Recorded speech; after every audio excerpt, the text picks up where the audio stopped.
Welcome back to the podcast. My name's Alex. I'm a consultant psychiatrist. Today, I'm in conversation with Professor Nancy G. Professor G is a human animal interaction specialist and the director of the Center for Human Animal Interaction at Virginia Commonwealth University. The center is the only one of its kind to be housed at a medical school, and in addition to research and educational activities, it also houses the Dogs on Call Therapy Dog Program. With over 90 volunteer dog and handler teams, the program engages with patients, staff, and students at the Virginia Commonwealth University medical system. Nancy is also the co-editor of a unique book titled The Role of Companion Animals in the Treatment of Mental Disorders, which was released last year by the American Psychiatric Association. Today, we talk about the therapeutic value animals can have in the treatment of both physical and mental health conditions, including neurodivergent conditions like autism and ADHD. We talk about some of the nuances of human-dog interactions, the best way to train a dog, some of the common mistakes people make when they're training their dog. We also talk about the therapeutic value of other animals like horses, fish, cats, etc. And we discuss a little bit about the future of the field and the direction things can go in terms of even prescribing animals for particular conditions.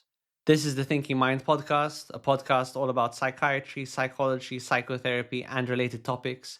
Thanks for listening, and now here's today's conversation with Professor Nancy G.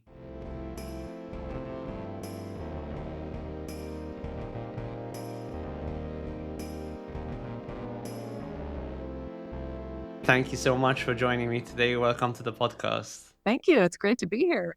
We're going to be talking about a topic we've never covered today, the concept of human-animal interaction for the purpose of improving people's mental health and perhaps physical health as well. Very interesting topic. One of those things, I feel like it falls under that category of topics where nowadays we're starting to realize that there's many things we can do for our mental health that appear almost like commonsensical. Like when we think about them, we think, of course, that would help. But of course, we need to do the research and get all the data to make sure that that's what the science says, and then we can use that to start implementing that and use it in real life situations with patients, which is what we want. And you're one of those people in this area, so it's a pleasure to be with you.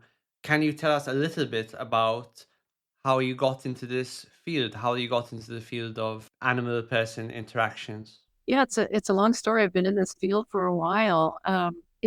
It started quite some time ago. I had a hobby of dog training, and I was taking my dogs to competitions and doing a variety of things. They were being very successful, and I met somebody once when I happened to be holding one of my dogs in my arms, and she said, your dog would make a great therapy dog. And I said, oh, what's that? And so she told me a little bit about what it was, and that these are dogs that go and visit with people and, lift their spirits and make them feel better. And we happen to be doing a therapy dog evaluation coming up. Would you like to bring your dogs to the evaluation? I said, oh my goodness, I've not trained them. We couldn't possibly be ready. She said, trust me, your dogs are ready. And so I went to the therapy dog evaluation. And it's basic things like walking on a loose leash, sitting, lying down, following your instructions, but also being willing to interact with other people and want other people to touch them. And both of my dogs passed. So now I have registered therapy dogs. What am I going to do with them? And I thought, well, I'm going to start visiting. So I contacted my therapy dog registration organization and I asked them, what's available? And they had some places around where I lived that I could go and visit. And so I tried a bunch of different places. I visited with children with behavioral problems. I visited with older adults in nursing homes, just a wide range of experiences. And I saw firsthand what a difference my dogs were making for these folks. It was just really a neat experience for me. And so I ended up visiting a preschool that happened to be in my academic building. And I went there and they said, okay, we want you to be integrated into our curriculum. We want you to come every chance you can get because it's wonderful for the kids. They absolutely loved it. So I started going every Tuesday and Thursday because that's what fit my academic teaching schedule. And the kids loved it, the teachers loved it, the parents loved it. I could tell you stories about things that happened. But at the end of the day, I'm a scientist, and I was curious, is there anything real to this, or is this just a feel-good fun thing to do? And it was then that I started conducting experiments in that building. So my laboratory was one floor up in the building. And could you just tell us a little bit what's your scientific background up until this point in your career? Absolutely. So I'm a psychologist. My background is cognitive and neurosciences. So my research was studying human memory and aspects of cognition. So I knew really well how to design experiments. And so that's what I did. I started designing these tightly controlled experiments, and I would bring children up to the lab and they would participate in 3 different experiments and rotate through the experiments and then go back down. The kids had a ball. My students who worked with me loved doing it, and I was collecting data. And so I started publishing this work, and that's kind of where it all began. Interesting. So you found something that was impactful in the real world, and you happen to have a scientific background, so you thought, why not start testing this stuff out? Yeah, let's see what happens. And my research was showing things like, so I had in each of my experiments, I had 3 different conditions. I had a condition where I had a dog and a handler who would interact with the kids, or I had a handler and a stuffed dog that looked very much like the real dogs. I actually got stuffed animals that looked, very much like the real dogs. And then I had a sort of just a handler only condition. And what I found consistently was that when the real dog was there, I found things like memory performance was better, and willingness to adhere to instructions was better. Categorization was better and more accurate. And I started finding all of these sort of little simple cognitive effects early on when the dog was present compared to the stuffed dog or the no dog condition. And I just started publishing those, and my work came to the attention of what at the time was the Waltham Center for Pet Nutrition. It's now the Waltham Pet Care Science Institute. It's a subsidiary of Mars. And they hired me away to be their research manager because they were funding human animal interaction research all around the world. And it was a wonderful opportunity for me. I moved to England, lived there for a while. I worked for their company for 5 years and met a lot of people, and we did a lot of research together. And that was just sort of the beginning. Where in England did you live? It was a little village called Waltham on the Wolds, which is not far from Leicester, sort of between Melton and Grantham. Excellent. And what was some of the more interesting results you were getting from your research at this time? So we were doing a lot of different kinds of studies, everything from dog walking amongst older adults. We found in that study, for example, that older adults who owned and walked their dogs, they took more steps in a given day. They had fewer sedentary events, which is a big deal. Kind of sitting is the new smoking, right? You need to get up and move. And so we were finding that older adults who had pets were doing sort of more healthy behaviors. We used the Avon longitudinal study that there's this wonderful longitudinal study that started with women who were pregnant, and it followed them on a number of measures. They had their children. They then followed the children across their life, and those children began having children. And we were able to look at things like the impact of pets in the lives of those individuals.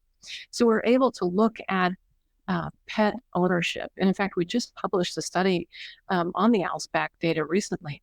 But the point is that we're able to get some really interesting things. And we found some information that was confounded, things that tend to go together. So we learned a lot about animal ownership.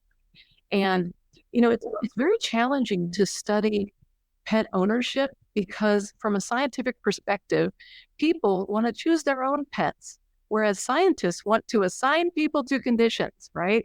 So they want to assign this group has horses, this group has cats, and people don't like that. they want to pick their own pets. And so there's not a lot of research out there in the world where people have been assigned to own a particular kind of pet. There are about 4 studies that have done that. So generally speaking, we do correlational research on that. We look at things like across their lifetime, how has this pet impacted them? I could go on and on. There's lots of different research that we looked at. One study done in Cambridge looked at children and compared siblings' attachment to their siblings and their attachment to their pets. And the study, really great study, showed that they have fewer conflicts with their pets than they do with their siblings, but they consider themselves to be very close and they confide in their pets. So it's very interesting, the family dynamics and where pets fit into that.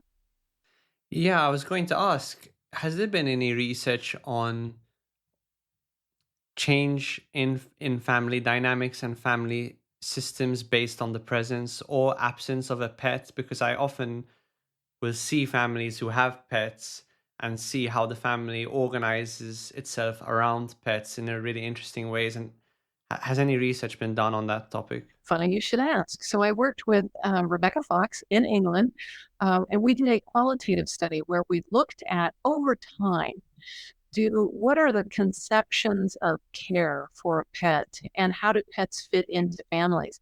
And so we've seen that over time, people are doing things now more than they ever used to. So for instance, they're buying clothes for their pets. They're buying accessories for their pets. There's more control over their pets. There is an expectation that people will have their pet on a leash or contained in a fenced-in area. And so it's really interesting to see the way it used to be that, if you get a dog and your dog could run free, you'd open the door, let the dog go out. That's not the case anymore. So the way we treat pets has definitely changed over time, and it has affected our attitudes towards pets. We think of them as family members. And there's some research that shows that when they pass away, and we live longer than pets do. And so ultimately we often experience pet loss. When they pass away, that can be quite painful. In fact, in some cases, it's more painful than the loss of a human relative because the pet often lives in your home with you. Many people sleep with their pet. Their pet is a constant in their life, whereas a relative who doesn't live with them, it's not quite as impactful. And so pet loss can be a really important factor in considering, whether to get a pet, because the reality is we know that we're probably going to outlive that animal. And what's that going to be like when the animal passes away? Yeah, I mean, I can imagine it to be absolutely devastating.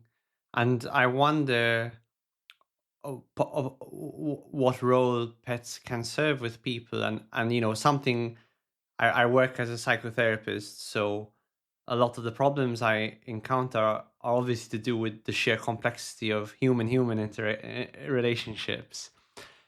And one of the problems I often see are to do with self-esteem and problems with self-esteem because of either not being able to be of service to someone, but also like a lack of unconditional love, particularly in early childhood. So I wonder, and I'm curious what you would think about this, pet serving partly as something that, there's a sense of obligation and a person has to take care of the pet, so they have a way of feeling useful, they have a meaningful relationship with the pet, but also, particularly with dogs, I imagine, there's a sense of unconditionality in the relationship. It's a great point. And when you look at older adults, there's some evidence to indicate that pets give them a raison d'etre, right? A reason to live. So we see that when an older adult loses their spouse, if they own a pet, their grieving process tends to be shorter than if they don't own a pet. There's something about caregiving, about getting up every day and knowing you need to feed the dog, let the dog out.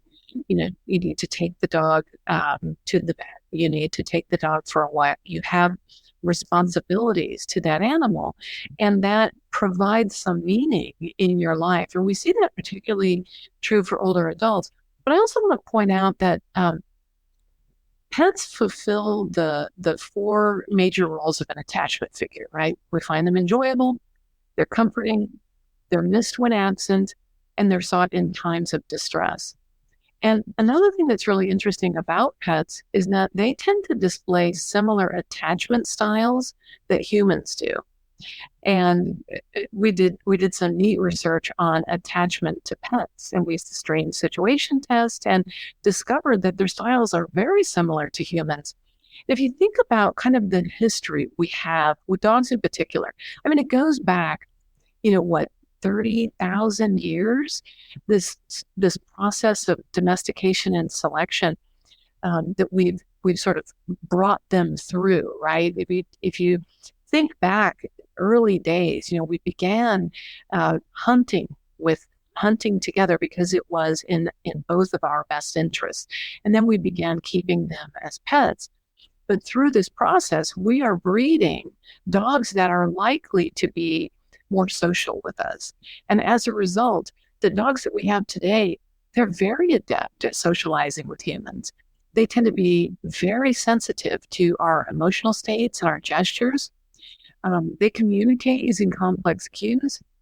And what's interesting is that they do form complex attachment relationships with humans. Dogs will also form complex attachment relationships with other animals. So, for instance, a dog that protects sheep will often become very attached to sheep. But when they live with us, they become very attached to us. They really kind of cue into to our moods.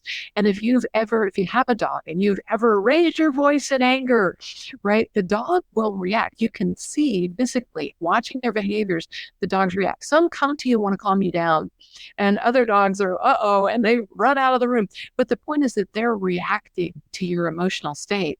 And very often when a human is sad and crying, a dog will come over, hey, what's going on?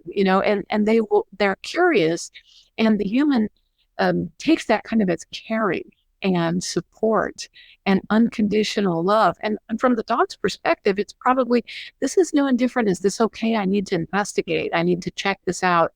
And dogs they definitely want to calm us down. So when they see us getting more and more emotional, they send lots of calming signals to us and try to help us to sort of moderate our emotions. That's really interesting. So when you use the term complex cue, what do you mean by that?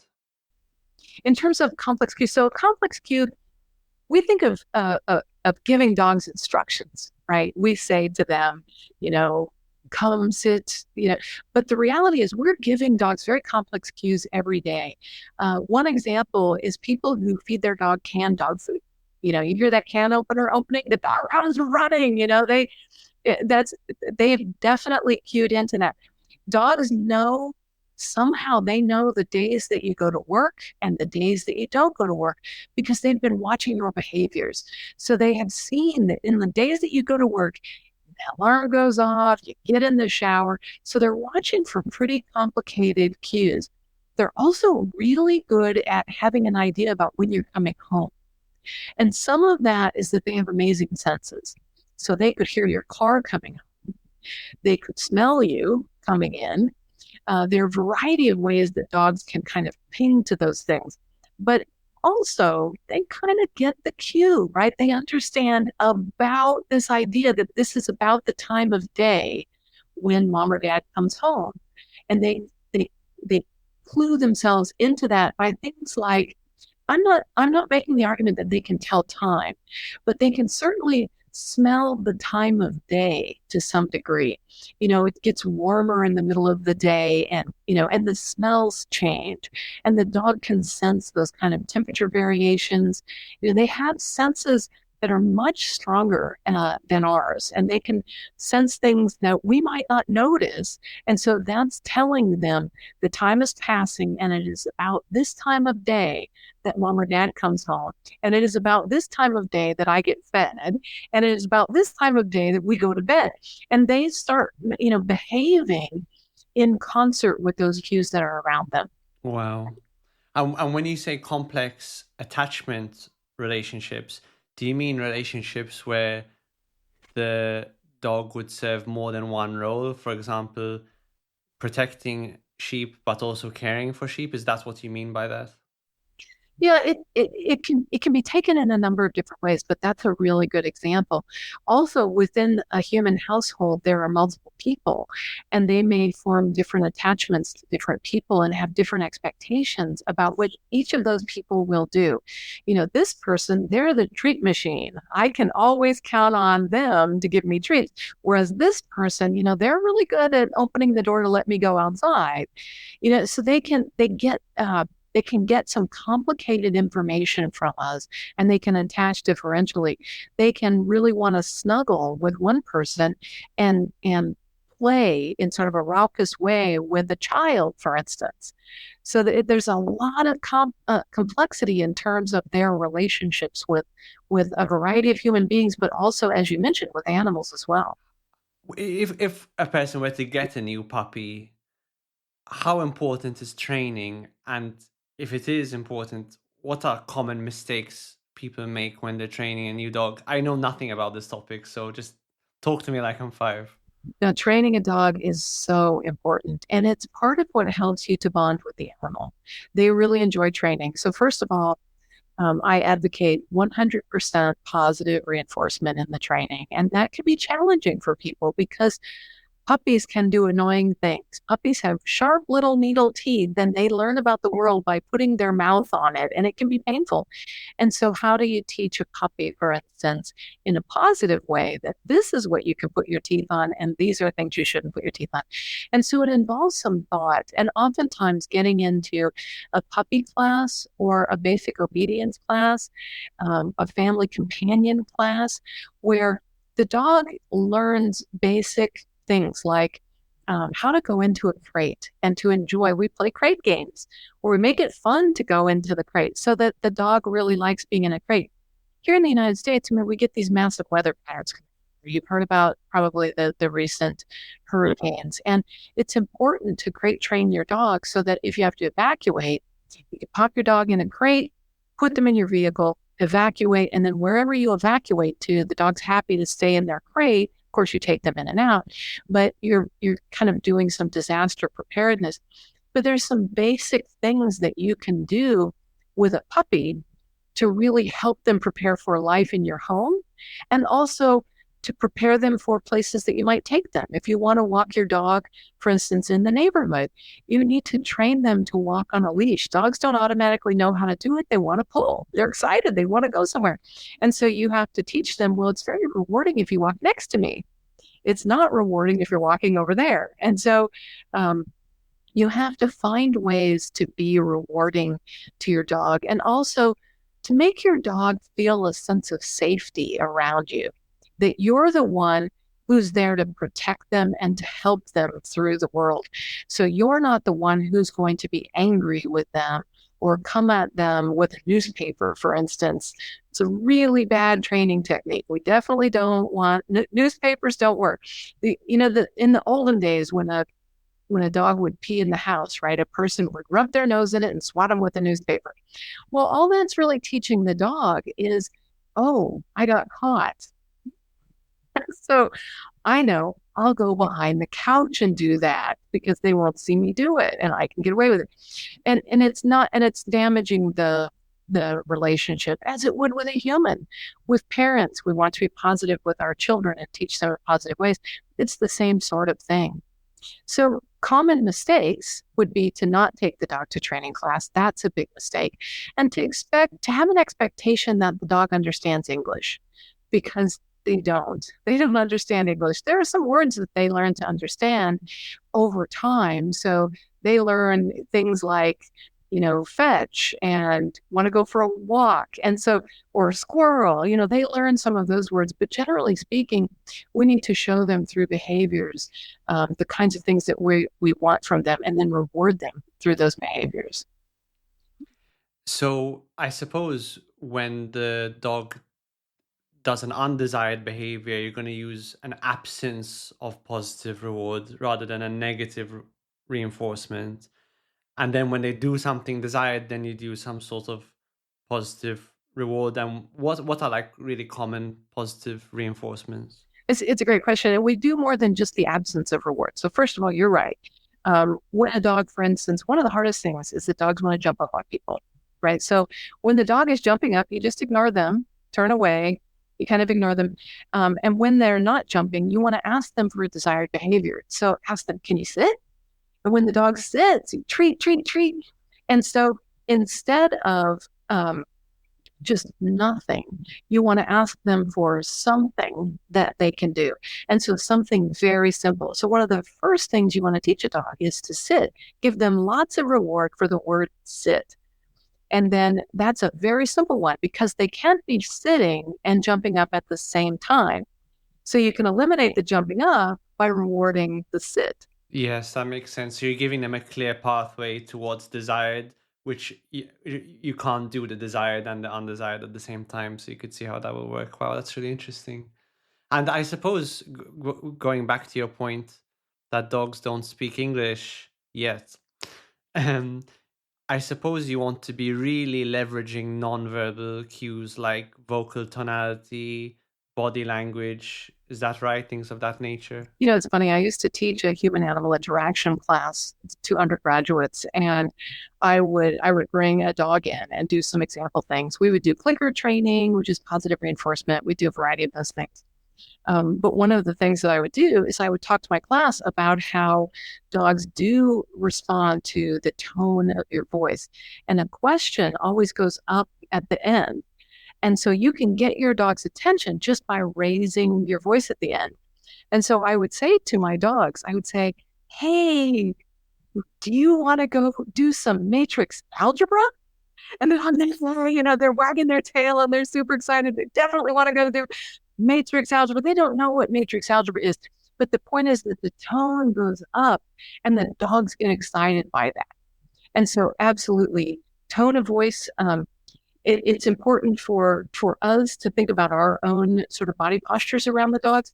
Looming over them, leaning over a dog can be seen as threatening to the dog. So you want to kneel down when you're interacting with a puppy to help them feel safer.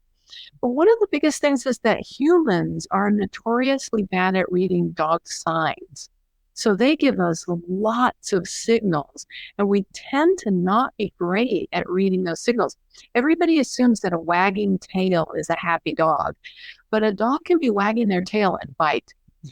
The dog will send us signals through their body. So a very stiff body posture is a very tense dog. That's the first thing that a dog does it's not the first thing, correction. It is one of the first things that you notice right before the bite is that their body stiffens up.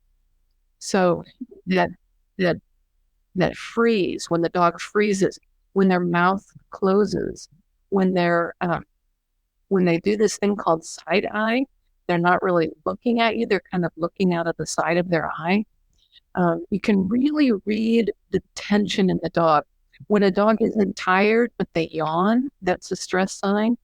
When a dog is just standing there, but lifts a paw, just one paw, that's often a stress sign. You want to check and make sure they haven't stepped on something, but assuming that they haven't stepped on a sticker or something, lifting a paw is a sign of stress. So we want to be able to read when they're stressed so that we can then move them to a state of non-stress, right, of being happy.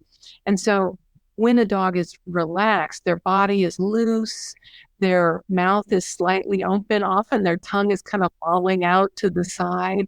Their tail may or may not be wagging, but their tail is kind of in a mid-set. The tail that's really high may be a dog that's being super aggressive with another dog, or it may be that that's a breed of dog that has a high tail set. So that's partly why it's hard for us to read dogs. And some dogs are all black.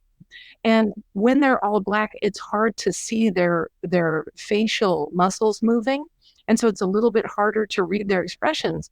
Dogs that have lighter colors, it's easier for humans to see those facial expressions and to read them a little bit better. Hmm. Somewhere from the culture, I've absorbed this idea that dogs are pack animals, and in taking care of a dog, you need to be the quote unquote alpha of the pack, and therefore display a high amount of certainty and decisiveness, and you need to be in charge. How true is that? Is that true, or is it kind of an oversimplification in your view? Yeah, it's just a dated and outmoded idea. Research has shown that is not the best way to approach a relationship with a dog. Much like with children, dominating children and ordering them from point A to point B, not giving them choices, that doesn't build a good relationship. What does build a good relationship is having positive regard, paying attention to their needs and meeting their needs.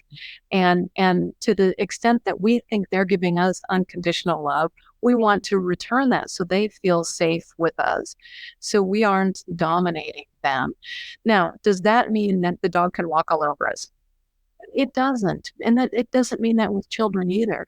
As long as you're very clear with the dog about what gets positive reinforcement and what is going to be ignored, they start to figure out, and they really want that positive reinforcement. I can tell you, I have dogs where I feed them their kibble. And so I will put their kibble bowl down right next to me on the floor, and I will sit there, and they would much rather interact with me for treats than go eat out of their kibble bowl. And that tells you something, that the dog, they tell you what they want. We can do consent testing with dogs as well. It's really simple. You're sitting there petting the dog. They seem to be enjoying it. If you stop, if the dog moves forward, they're saying, more, please. If they move back, they're saying they've had enough. And so we want to do those little measures of consent along the way. I run a Dogs on Call program here at the hospital. And in this program, we have right now 66 dogs in the program, and they have a handler, and then they go and visit patients in the hospital. The dogs are the partners in the process. They determine everything. So if a dog is saying, I'm stressed or I don't feel like visiting today, it's the handler's responsibility to respond to the dog's needs, because oftentimes there's something going on. If a dog doesn't want to visit because they've been so positively reinforced, they love it. These dogs are excited to come into the hospital. If they don't want to visit, something's going on.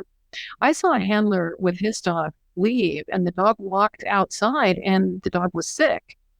And he kept saying, "Oh, my dog doesn't look right. Something's going on. I'm gonna leave." He walked outside, and the dog was sick. And so the dog is sending these messages, and it's our responsibility to trust the dog, to trust that they know, I really shouldn't be visiting because I'm going to be sick, right? They do know, and it's our responsibility to respond to the cues that they're sending us. Yeah, I mean, so way more, I guess this relationship is way more three-dimensional than perhaps an outsider can appreciate. It really is. And I think when you spend time with the dog and you really kind of get to know them, you realize just how clever they are, just how smart they are, how much they really do understand, and how nuanced the relationship with a dog can be. And it's up to us as the handlers. We call it yayaba. You are your animal's best advocate. And that is what our handlers are trained, and they need to advocate for their dogs. But the dogs absolutely love visiting patients and staff and visitors, students. They love it, and they can tell when the handler puts on. We have a polo shirt that the handler wears, and the dog wears a vest, and they can tell when they're going to the hospital, and they get very excited. They pull all the way into the hospital. They get very excited to come in and to visit with patients and healthcare workers and students, family. And it's kind of neat walking around the hospital with them, because it's a little bit like you're walking with a member of the Beatles. People come out of the woodwork to pet these dogs. They love the Dogs on Call program. And we've got some neat research on it too, that shows that a visit from a Dogs on Call therapy dog reduces depression. We've got, it reduces anxiety, loneliness. We see in healthcare workers, they have a decrease in cortisol.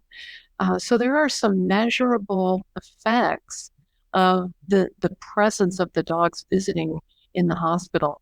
And it's interesting, we did a simple quality assurance study where we followed our Dogs on Call teams around the hospital, and we said, who's actually touching the dogs? We think we're there to serve the patients, but who's actually touching the dogs? 77% of the people who touch the dogs are healthcare workers. And so that really says something about the need from the healthcare workers just to have a momentary pause where they can connect with an animal, let their cortisol drop, and then get back to work. And we've not done the study, but it'd be interesting to see what kind of effects it has on burnout, compassion fatigue. Those are very real things. And from what we're seeing, the evidence seems to show that it's likely that visits from dogs on call does reduce that. And in this program, are dogs visiting mental health inpatient facilities at all, or is it just physical health facilities? It's our entire hospital system. So we do have two inpatient mental health wards. So two floors of psychiatry wards, and we do visit in there as well. And I can tell you, I've visited there. I have my own therapy dog, and I have visited there, and the patients love it. They absolutely love it. It is really cute. In fact, it was just a month ago. I went and I visited in one of our psychiatric units, and there was a patient there who was saying, "I love dogs on call. I'm so excited," and he calls and puts in his own requests for dogs on call to come and visit. And he showed me, he drew really just lovely artwork of each dog that had visited him. And I'm like, I recognize that dog. I know that dog. It was just very sweet. You could tell how impactful it was for him. I mean, it's really interesting. I used to work in a lot of acute mental health wards in South London, and this is a bit of a dark story, but on wards like that, one common problem is that people can smuggle in drugs sometimes. So even dogs coming in to look for drugs would be like a really positive therapeutic experience, and everyone will be really excited. And the dog isn't even there for an explicitly therapeutic reason. And even then, it was like intensely positive for most people. It is interesting. And there's something to be said for just seeing a dog in a hospital because it's to some degree a little bit unexpected. I mean, here it's not as unexpected because we have, you can call our line to get a visit. You can send us an email, or we have a pager. So unit staff page dogs on call, and we go and visit we try to meet every single request that we get. And it's a lot. It's a good problem to have. We have a lot of requests to meet, and it's really rewarding to see how much this hospital, so the VCU, Virginia Commonwealth University Health System, has integrated our Dogs on Call program and the Center for Human Animal Interaction that I run. The center was started in 2001, so we are in our 23rd year now, and we do research, we do teaching, we do service, and it's really neat to just hear how well integrated and how well accepted it is to have dogs visiting these various places. We visit on the university campus, we visit throughout the health system, and the health system is quite large. We're in an urban environment. The state capitol is right across the street.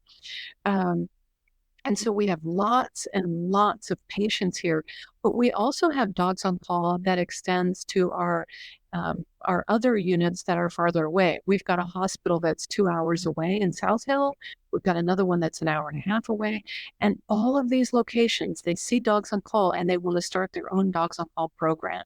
It's just really rewarding to be involved, not only participating in the program, but I'm also running the program. And it's really neat to be, this is my work. This is what I get to do. I get to do research on how animals impact humans, but then I also get to provide a service where animals are on a daily basis making a difference in the lives of patients. At the beginning, you mentioned how the presence of dogs can even show cognitive benefits in children. And that immediately got me thinking about neurodivergence. I work a lot with ADHD and autism and things like that. Has that been looked at all, like human-animal interactions for improvements in symptoms of autism, ADHD, or related phenomena? Absolutely. In fact, you should take a look at our book. There's a whole chapter on that. And to be completely open, the proceeds of the book we've donated those to support the Dogs on Call program. So buy the book, support the Dogs on Call program. The money's not going in my pocket. But the book is all about how animals may be involved in the treatment of mental disorders.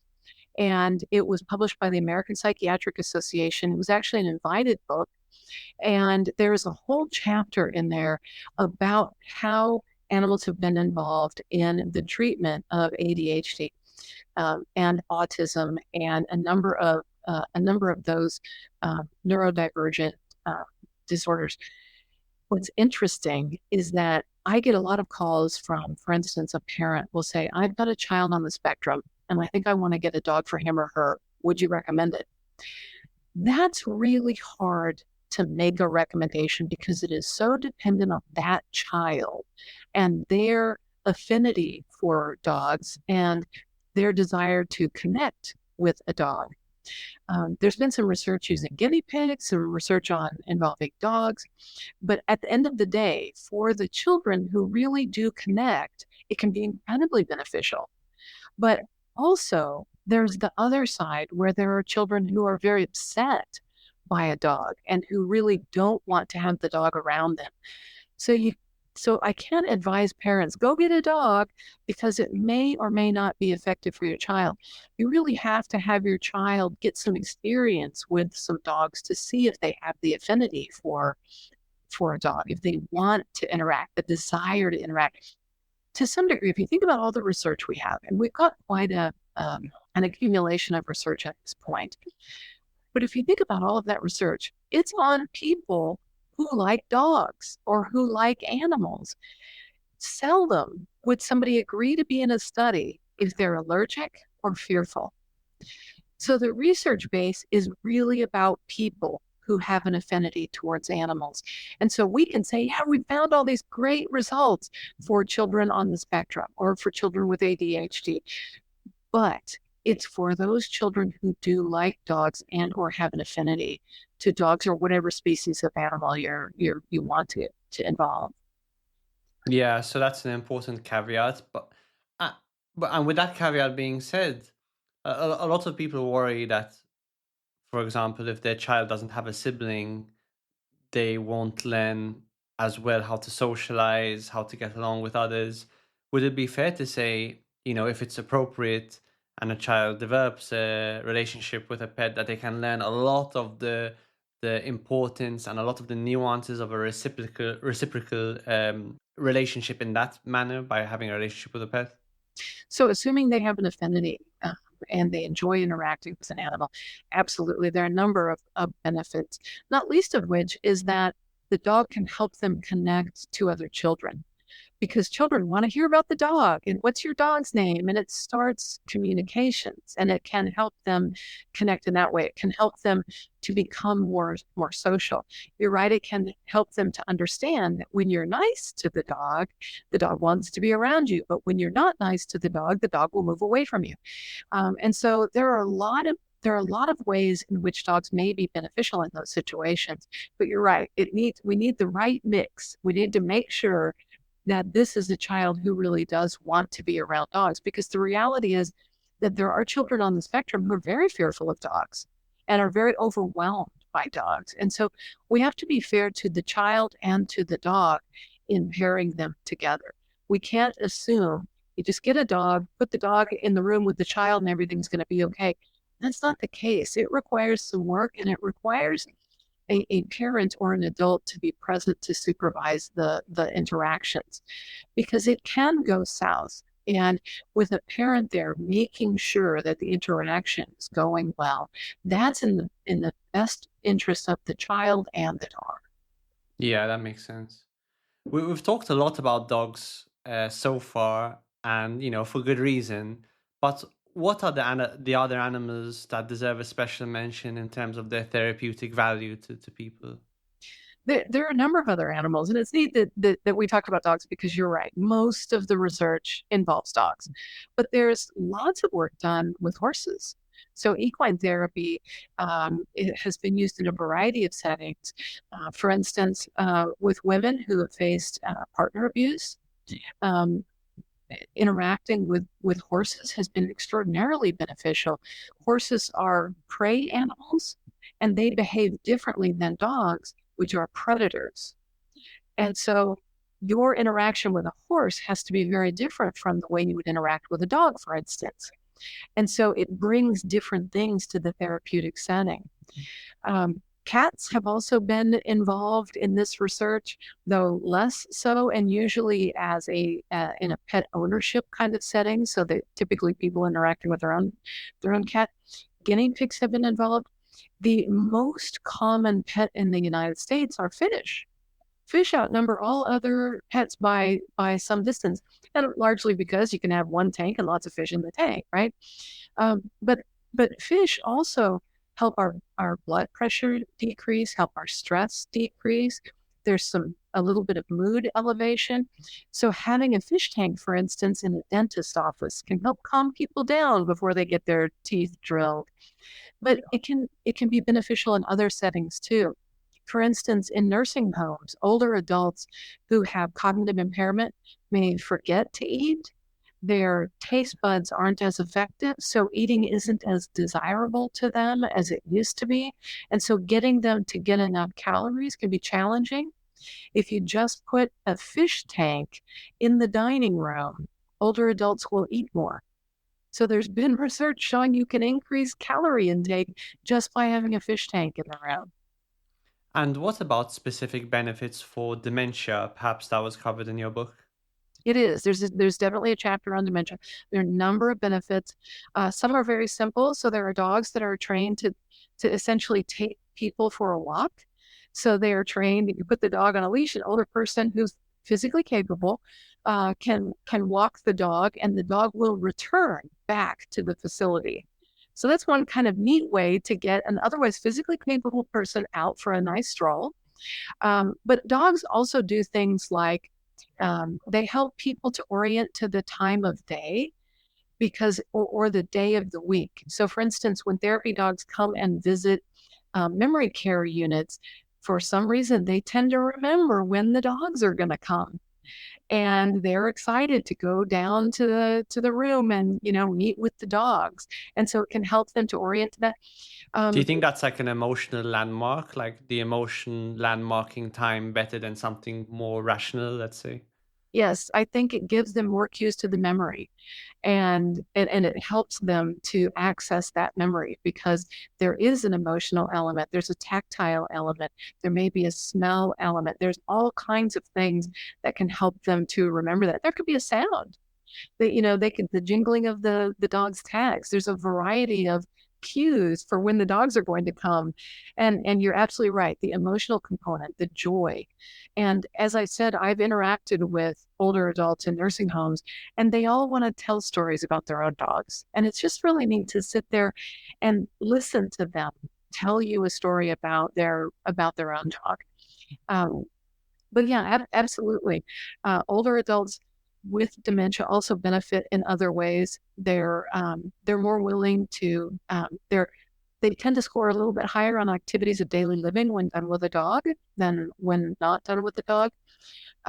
They socialize more. They're more willing to talk. They can be less combative. There have been a number of measures that when the dog is present, we see improvements on a number of these different measures with individuals with Alzheimer's and other forms of dementia. I'm really interested in that the first point you mentioned about horses and how because they're prey animals, you have to interact with them in a very different way to dogs, and they can be helpful for abuse victims. Can you dive more into that? How should a person interact with a horse that's different, and how does that confer benefits on the individual? Well, to be honest, I'm not a horse person. So it's a little bit outside my direct experience. I'm a dog person, so I've got a lot of dog experience. With that said, from what I understand, the way that you would want a dog to come to you, you bend down, you open your arms, you call their name, and they start wagging and they come running, right? This is not how you would want a horse to approach you. You don't want to face them directly. There's, your body language needs to be much more subtle and contained with a horse so that the horse will feel safe in coming to you. If you do that, spread your arms and get excited and make a lot of verbalizations, the horse will back up. So it's almost like what you do to draw a dog in is the opposite of what you would want to do to draw a horse in.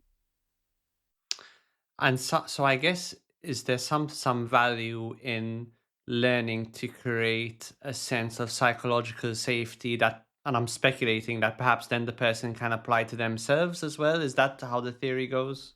Yes, that is how the theory goes. And then there are also a number of other things that can be done. Some of the work is called groundwork, where the person is standing on the ground and trying to move a horse from point A to point B, and how you physically move the horse and trying to draw the horse in.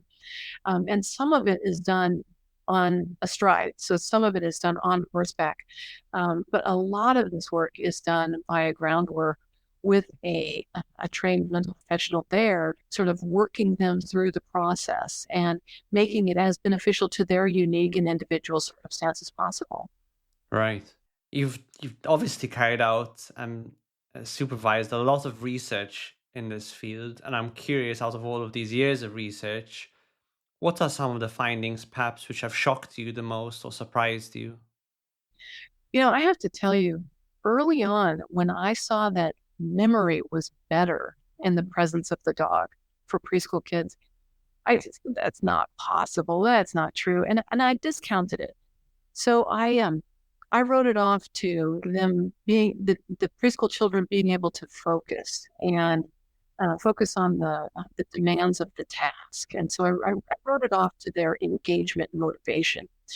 Then years later, I was involved in two other research projects, one at the University of Lincoln in England and the other one at Washington State University. And in both cases, we looked at executive functioning.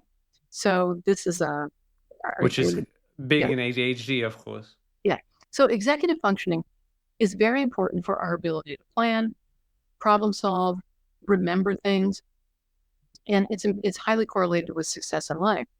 So we looked at executive functioning in two different groups. In England, it was 8-year-old children. In the US, it was university students. And these university students were struggling with essentially making the grade, right? They were stressed. And what we found in both populations is that when either the children or the university students interacted with their dog, with the therapy dog, we saw improvements in the measures of executive functioning that we were using. And I was absolutely surprised by that. Why would executive functioning be better? Well, I don't think it's just about focus or motivation or mood, though I do think those things factor in. I also think that what's going on is that interacting with a dog helps you to relax. We see a number of stress reduction things happening. We see decreases in heart rate, blood pressure, cortisol. So we know that interacting with a dog can help you to relax. When you relax, your executive functioning tends to get better. The other thing that happens is it helps us to avoid off-task thoughts. So when you're interacting with the dog, you're focused on just interacting with the dog. You're not thinking about, oh my gosh, I've got a test tomorrow, or oh my gosh, what am I going to make for dinner? Or I have a doctor's appointment. What are the results going to be? Those off-task thoughts drive performance down. If you can get any individual to stay on task, they're going to do better than if they're having these irrelevant thoughts. And so increasing executive functioning helps you to inhibit irrelevant thoughts, and it helps us to focus.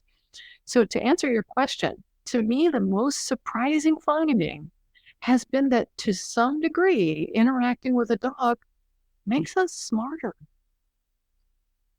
I mean, these measures are showing that it's making us smarter. I poo-pooed that. I was like, all those years ago, no, that's not what's happening. That is not the case. It's all these other things. But the reality is, if you look at the biopsychosocial model with biological effects, psychological effects, social effects, all coming together to help us perform better. And so does the dog make us smarter? I don't know. But the point is that all of these things are converging together because the dog is there. Yeah, and that it makes me think of a couple of things. Firstly, obviously, as a psychologist, I would understand your skepticism because we tend to think of notions of intelligence and IQ as quite relatively fixed, although, of course, success and performance is not purely based on intelligence, of course, but it's intelligence, but also executive function, which is not intelligence. But actually, executive function is the ability to think, plan, organize, resist impulses, and delay gratification. And it also makes me think about something I've been thinking in terms of ADHD more recently, which is I wonder, and there's no research I don't think confirming this, but I wonder to what extent is ADHD a condition resulting from chronic early life stress? Chronic early life stress resulting in executive dysfunction and restlessness and so on. Again, those are purely speculations on my part, but the idea that you can have something that relaxes you and that improves your executive function, I suppose, doesn't necessarily surprise me. And a lot of the things I recommend for ADHD, like exercise, in person socializing, using the sauna, cold exposure, they of course they're a little bit stressful sometimes in the moment, but then in the medium term, you get quite relaxed, and those can improve ADHD symptoms. So all of those things on my mind. Yeah, it is interesting. I think there's something to that. There's been some extensive work done on ADHD with dogs. There was a program at the University of California. Trying to remember if it was Santa Barbara or not. Anyway, it was at the University of California, one of the UC schools, and it was Sabrina Shook and Aubrey Fine who did the research. And they developed a program where they had therapy dogs come and work with children who had ADHD. And they saw a number of improvements related to having the dogs there, not least of which, and this is interesting, the children often were not motivated to go to school. On the days that the dogs were there were reports of the children going and waking up mom and dad. I don't want to be late for school. Let's get going. And encouraging their parents to get them to school on time. That says something.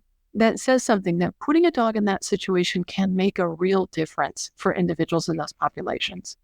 Yeah, that makes sense. We're pretty much out of time, but if I could ask you one more question, Nancy, it would be where do you see the future of this field going, and what are some of the big questions you'd still love to answer?